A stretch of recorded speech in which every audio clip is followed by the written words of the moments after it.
यानंतर एक मोठी अपडेट आपण बघतोय। कोल्हापुरातली ही दृश्य आपल्याकडे येत आहेत। कोरटकर विरोधात आंदोलन केलं जाते कोल्हापूरमध्ये। सर्वजण जमल्याचं आपल्याला पाहायला मिळतंय। प्रशांत कोरटकर याचा जाहीर निषेध या ठिकाणी केला जातोय। छत्रपती शिवाजी महाराज संभाजी महाराज यांच्याविषयी अपशब्द त्याने वापरलेले होते फोनवरून। त्याचबरोबर इतिहास संशोधक इंद्रजीत सावंत यांना धमकी सुद्धा दिलेली होती आणि तो अजून पोलिसांना सापडलेला नाहीये। कोल्हापूरमध्ये त्याच्या विरोधामध्ये गुन्हा दाखल असला तरी देखील पोलिसांच्या हाती तो लागलेला नाहीये। महाराष्ट्रामध्ये तो नसल्याची माहिती समोर येते आणि अशात कोल्हापूरमध्ये हे आंदोलन केलं जाते।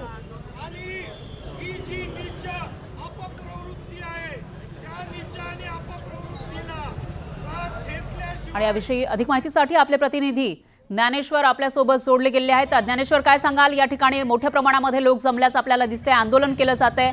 कोणकोणत्या संघटना आहेत, कोणाचे कार्यकर्ते हे आहेत? छत्रपती संभाजीराजे आणि छत्रपती शिवाजी महाराज यांच्याविषयी अपशब्द वापरल्यानंतर आणि इंद्रजीत सावंत यांना धमकी दिल्यानंतर प्रशांत कोरटकर यांच्या विरोधातला रोष वाढताना पाहायला मिळतोय।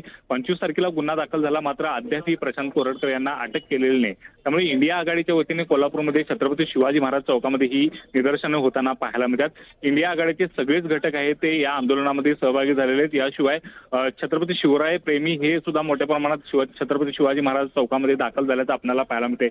एकूणच पाहायला गेलं तर 2 दिवस होऊनही गुन्हा दाखल झाल्यानंतर प्रशांत कोरटकर फरार कसा होतो अशा पद्धतीचा सवाल या निमित्तानं या आंदोलनाच्या माध्यमातून उपस्थित केला जात आहे। प्रशांत कोरटकर यांचा निषेध या ठिकाणी केला जातोय। यासोबतच त्याला तात्काळ अटक करावी अशा पद्धतीची मागणी आहे ती होताना आपल्याला माहित आहे। आपल्याला माहितच आहे की राज्यभरामध्ये ती कोरटकर यांच्या विरोधात या विधानानंतर आहे ते निदर्शनं होताना पाहायला मिळतात। नागपूरमध्ये सुद्धा 24 तासाची मुदत दिलेली आहे। आज शेवटची ती मुदत असणार आहे। त्यानंतर गनिमी काव्याने प्रशांत कोरटकर यांच्याविषयी आम्ही जे काही आंदोलन करू अशा पद्धतीचा इशारा दिला जातोय आणि त्यानंतर कोल्हापुरामध्ये सुद्धा त्याचे पडसाद उमटताना पाहायला मिळतात। यानंतर तरी पोलीस आता कोरटकर यांना ताब्यात घेतात का हे पाहणं महत्त्वाचं असणार आहे। निश्चितच ज्ञानेश्वर, धन्यवाद तुम्ही दिलेल्या या सविस्तर माहितीसाठी। हेडलाईन्स प्रायोजक राजयोग पेंट्स, आनंद तुमचा, रंग आमचा।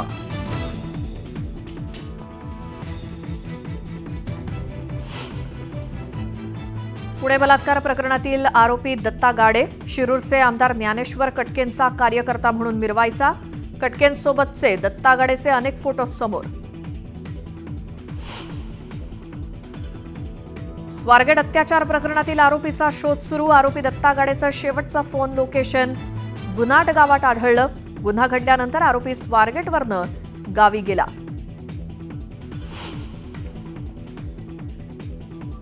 गृहराज्यमंत्री योगेश कदम स्वारगेट बस स्थानकात। पुणे पोलीस आयुक्तांसह घटनास्थळाची केली पाहणी। आरोपीच्या शोधासाठी 8 पोलिसांची पथकं मागावर। आरोपी लवकरच पकडला जाईल, योगेश कदमांची ग्वाही।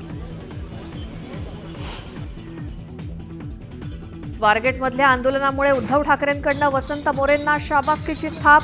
अन्याय होईल तिथे असेच पेटून उठा, उद्धव ठाकरेंचा वसंत मोरेंना फोन।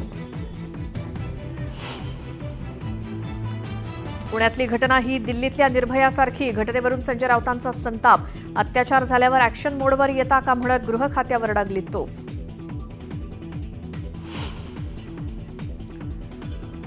स्वारगेट स्थानकात घटना घडली तेव्हा यंत्रणा काय करत होती, विजय वडेट्टीवारांचा सवाल।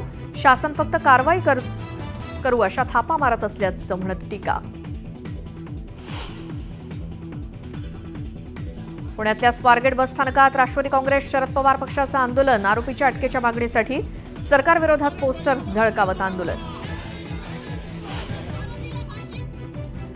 प्रशांत कोरटकर इंदोरला पळाला। मित्रासोबत नागपुरातून कारने इंदोरला गेल्याची सूत्रांची माहिती।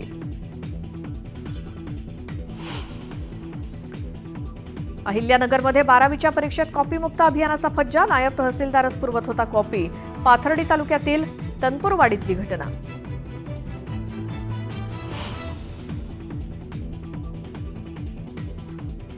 चल हल्ला बोल चित्रपटाच्या निर्मात्यांना सेन्सॉर बोर्डाची नोटीस। ढसाळ यांच्या कविता काढल्या तरच परवानगी देऊ, सेन्सॉर बोर्डाचा अजब फतवा।